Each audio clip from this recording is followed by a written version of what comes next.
क्या आपने कभी किसी पोयम में एक इमोशनल रेबिलियन देखा है, जहाँ एक बेटा अपने पिता से कहता है, हार मत मानो, जिंदा रहने के लिए लड़ाई करो।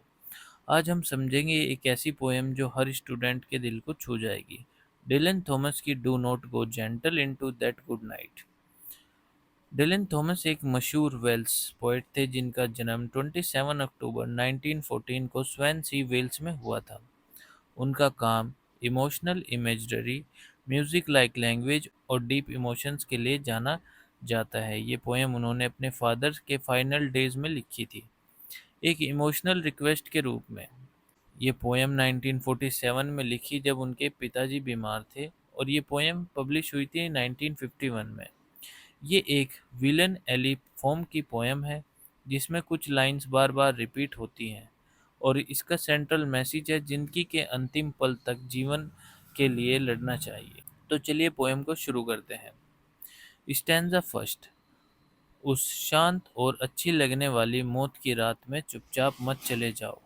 बुजुर्ग लोगों को जीवन के अंतिम समय में भी जलना और गरजना चाहिए। विरोध करो, विरोध करो रोशनी के बुझने के खिलाफ। मतलब पोइट कहते हैं कि चाहे बुढ़ापे का समय हो, इंसान को जीने की इच्छा नहीं छोड़नी चाहिए।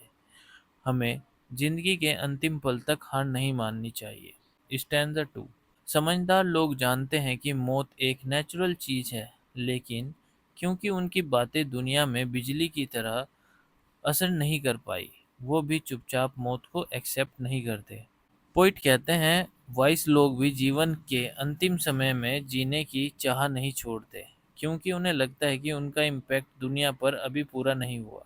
Stanza three. अच्छे लोग जो जीवन की अंतिम लहर में हैं, रोते हैं ये सोचकर कि उनके छोटे काम भी अगर वक्त मिलता तो और रोशन हो सकते थे। वो भी रोशनी के बुझने के विरोध में खड़े होते हैं। मतलब अच्छे लोग भी रिग्रेट करते हैं कि अगर और समय मिलता तो वो और अच्छा कर सकते थे, इसलिए वो मौत के सामने हार नहीं मानते। Stanza four. वो जुनूनी लोग जो जिंदगी के हर पल को एंजॉय करते हैं, जैसे धूप में गीत गाते हो, लेकिन देर से समझते हैं कि वो जिंदगी के जाने का गम मना रहे थे। वो भी शांत मौत को एक्सेप्ट नहीं करते। मतलब जो लोग पूरी ज़िंदगी में मस्ती में जीते हैं, वो भी मौत के आते ही उसकी अहमियत समझ जाते हैं और उससे लड़ते हैं। स्टैंजा 5।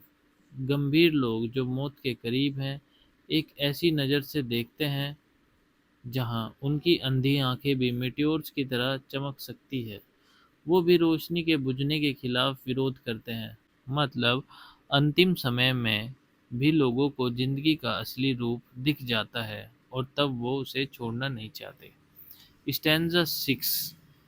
और आप मेरे पिताजी जो जिंदगी के उस दुख भरे मोड़ पर हैं, अपने तीखे आंसुओं के साथ मुझे श्राप या आशीर्वाद दीजिए, लेकिन उस शांत मौत की रात में चुपचाप मत जाइए। रोशनी के बुझने के विरोध में लड़ाई कीजिए। मतलब पोइट अपने पिताजी से डायरेक्टली अपील कर रहे हैं कि वो हिम्मत ना हारें और अंतिम सांस तक जीने की कोशिश करें।